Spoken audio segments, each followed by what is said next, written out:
കൂട്ടുകാർക്കും നല്ലൊരു ദിവസം ആശംസിച്ചുകൊണ്ട് മാമ്പഴത്തിന്റെ പുതിയ വീട്ടിലേക്ക് സ്വാഗതം. നമുക്ക് നേരെ രേവതിയുടെ സച്ചിയുടെയൊക്കെ ഇന്നത്തെ വിശേഷത്തിലേക്ക് അങ്ങോട്ട് പോയാലോ. ഇന്നത്തെ വിശേഷത്തെ കാണിക്കുന്നു പറഞ്ഞിട്ടുണ്ടെങ്കിൽ ശ്രുതി ആ സത്യങ്ങളൊക്കെ തിരിച്ചറിയുവാണ്. ശ്രുതിക്ക് അമ്മയും കൂടപ്പുറക്കുപ്പുകളൊക്കെ ഉണ്ടെന്ന്. ഈ സമയത്താണ് ശ്രുതി വാഷ്റൂമിൽ പോയിട്ട് അങ്ങോട്ട് വരുന്നത്. നോക്കിക്കഴിഞ്ഞപ്പോഴത്തേനും ശ്രുതിയുടെ മുഖം വല്ലാതിരിക്കുന്ന കണ്ടു. ശ്രുതിയോട് ചോദിച്ചു, എന്ത് പറ്റി? ഞാൻ പോയപ്പോ ഒരു കുഴപ്പമില്ലായിരുന്നില്ല, ഇപ്പൊ എന്താ മുഖം കടന്നല് കുത്തിയ പോലെ ഇരിക്കണേന്ന് ചോദിക്കുകയാണ്. അതെ, ശ്രുതിക്ക് ആര് വരുന്നില്ല, ശ്രുതി എന്നോട് പറഞ്ഞേ. ശ്രുതിയുടെ അമ്മ ഇപ്പൊ വിളിച്ചിട്ടുണ്ടായിരുന്നു പറയണ. ഇത് കേട്ടോ ശ്രുതി ഒന്ന് ഞെട്ടി. അമ്മയോ? അതെ, ഫോൺ സ്വിച്ച് ഓഫ് ചെയ്ത് വെച്ചേക്കല്ലായിരുന്നോ, ഇപ്പൊ വിളിച്ചിട്ടുണ്ടായിരുന്നു പറയാണ്. ഞാൻ പറഞ്ഞ വിവരങ്ങളൊക്കെ പറഞ്ഞിട്ടുണ്ട്, അമ്മ ഉടനെ തന്നെ ഇങ്ങോട്ട് വരുമായിരിക്കും എന്ന് പറയാം. എന്തിനാ ശ്രുതി എന്നോട് കള്ളം പറഞ്ഞത്? ഞാൻ ആരുമില്ലെന്ന് പറഞ്ഞു കഴിഞ്ഞപ്പോ എന്നോട് ശ്രുതി തന്നെയല്ലേ പറഞ്ഞത് ശ്രുതി അനാഥനാന്ന് പറഞ്ഞത്. ശ്രുതി പറഞ്ഞു, ഞാൻ അങ്ങനെ പറഞ്ഞിട്ടില്ല, ഞാൻ അനാഥനെ പോലെ തന്നെയാന്നാ പറഞ്ഞത്. ഇപ്പൊ എനിക്ക് കൂടപ്പുറപ്പോഴും അമ്മ എല്ലാരും ഉണ്ടെങ്കിലും ഞാനൊരു ഒറ്റപ്പെട്ട അവസ്ഥയിൽ തന്നെ ഇപ്പോഴും ജീവിക്കുന്നത്. എന്റെ വിഷമം എനിക്കല്ലേ അറിയുള്ളൂ എന്ന് പറയണം. ശ്രുതി പറഞ്ഞു, എന്നാലും എന്നോട് ഇങ്ങനെ കള്ളം പറയേണ്ട ആവശ്യമില്ലായിരുന്നു. ഇപ്പൊ എനിക്ക് നല്ല സംശയമുണ്ട്, ശ്രുതിയുടെ കല്യാണം കഴിഞ്ഞ് കുടുംബവും കുട്ടികളൊക്കെ ഉണ്ടോന്നുള്ള. ശ്രുതി പെട്ടെന്ന് പറഞ്ഞു, ദൈവത്തെ ഓർത്ത് എന്നെ ഇങ്ങനെ സംശയിക്കില്ലേ, എന്റെ കല്യാണം ഒന്നും കഴിഞ്ഞിട്ടില്ല. ഉള്ള സത്യം തന്നെ ഞാൻ മുമ്പേ പറഞ്ഞില്ലായിരുന്നോ, ലിവിങ് ടുഗദർ ആയിരുന്നൊക്കെ. അതാ പെണ്ണ് ചതിച്ചിട്ട് പോയി, അതോടുകൂടി തീർന്നു ബന്ധം. അല്ലാതെ എന്റെ ജീവിതത്തില് ഇന്നേ വരെ വേറൊരു പെണ്ണുണ്ടായിട്ടില്ലെന്ന് പറയണം.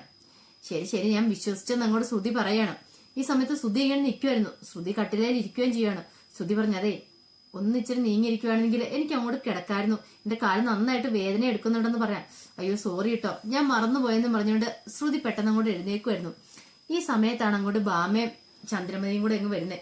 ചന്ദ്രമതി വന്ന ഉടനെ ശ്രുതിയോട് ചോദിച്ചു, എന്ത് പറ്റിയുടെ മോനെ നിനക്ക്? നീ എന്നാ ഒരു വാക്ക് പോലും അമ്മയോട് പറയാതെ പോന്നത്?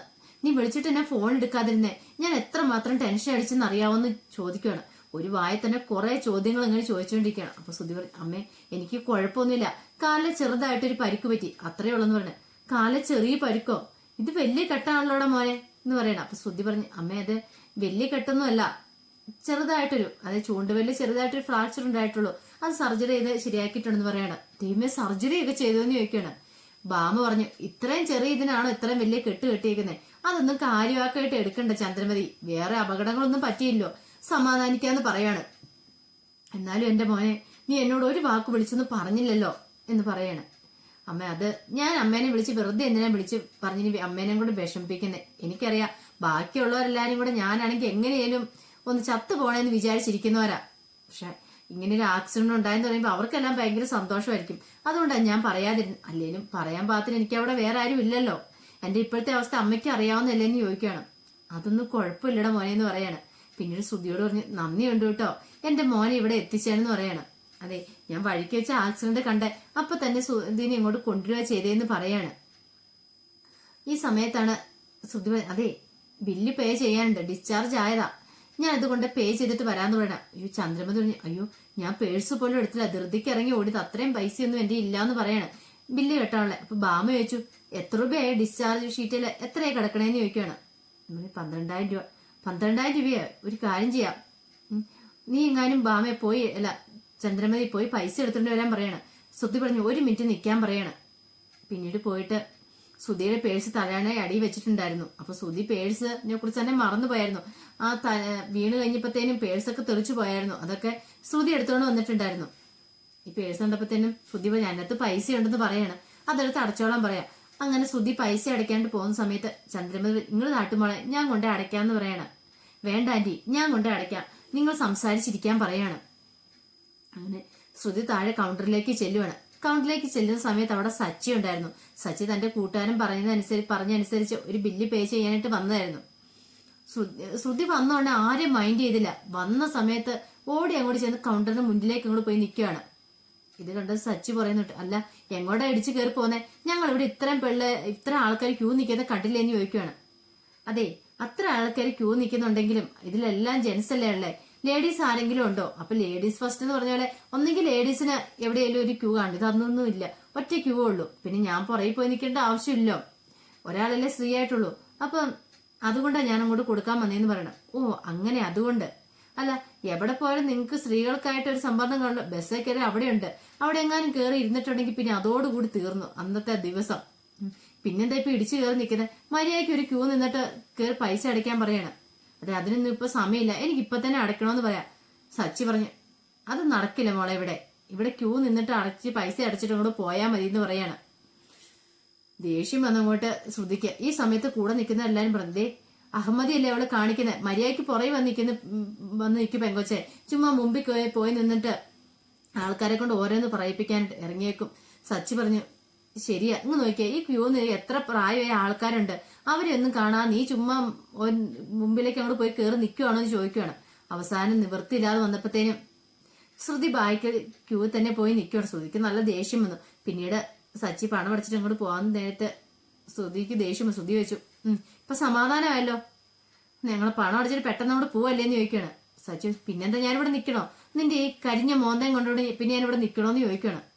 ഇത് കേട്ട് ശ്രുതി പറഞ്ഞു, ദൈവത്തെ ഓർത്തുനിന്ന് പോയി തന്നാൽ മാത്രം മതി, രാവിലെ ഓരോന്നൊക്കെ ഇറങ്ങിക്കോളും കുറ്റിയും പറിച്ചുകൊണ്ട് മനുഷ്യന് സമാധാനം കളയാനെന്ന് പറയാണ്. സച്ചി ഒന്നും മൈൻഡ് ചെയ്ത് അങ്ങോട്ട് പോവാണ്.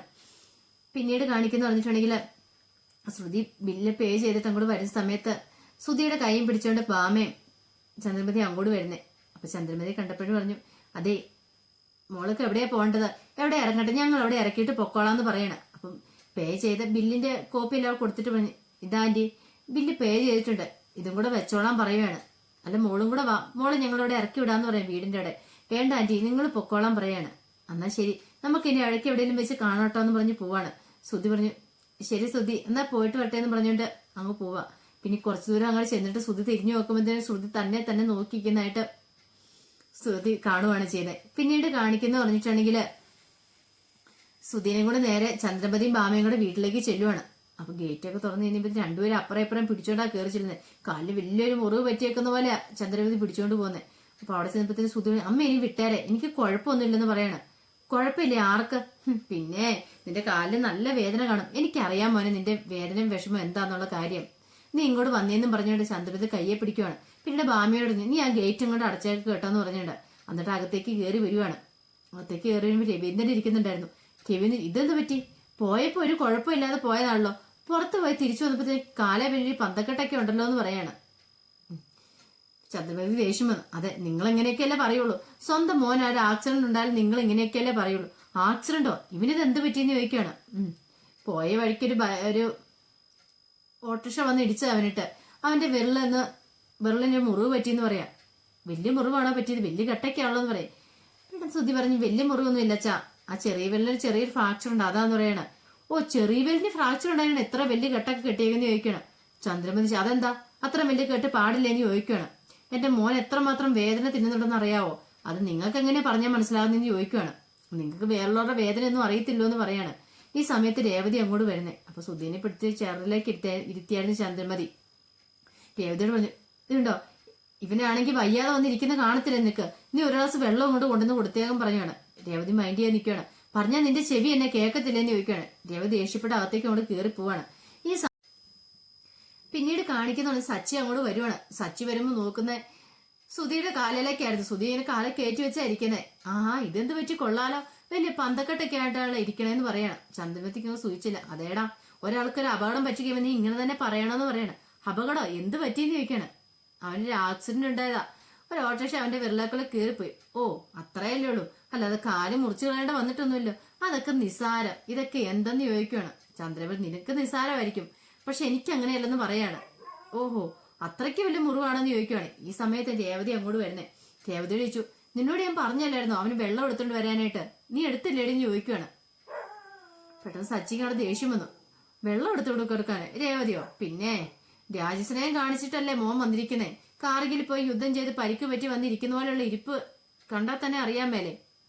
ഇന്നലെ അവനെ ഇനി ശുശ്രൂഷിക്കണം പോലും, അത് എന്റെ ഭാര്യ കൊണ്ട് വെള്ളം കൊടുക്കണമെന്ന്. വെള്ളം കൊടുക്കണ അമ്മ തന്നെ കൊണ്ട് കൊടുത്താൽ മതി, എന്റെ ഭാര്യനായിരുന്നു കിട്ടത്തില്ലെന്ന് പറയാണ്.